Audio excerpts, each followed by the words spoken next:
tao pong hiwalay kay Kristo ay walang pag-asa at walang Diyos, kagaya po ng sinasabi sa banal na kasulatan, sa Efeso Kapitulo 2 versikulo 12, ito po ang pagkasabi, noong panahong iyon, hiwalay kayo kay Kristo, hindi kabilang sa bayang Israel, at hindi saklaw ng tipan na nababatayan sa mga pangako ng Diyos, nooy nabubuhay kayo sa mundo ng walang pag-asa at walang Diyos.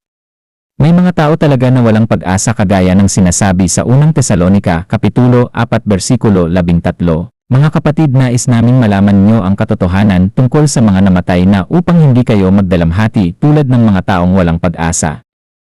Tayo po ay magkakaroon ng buhay na pag-asa kung tayo po ay tatalima kay Kristo o susunod sa kanyang ipag-uutos sapagkat sinasabi sa Lucas Kapitulo 6 versikulo 46, bakit niyo ako tinatawag na Panginoon? Gayong hindi naman tinutupad ang sinasabi ko.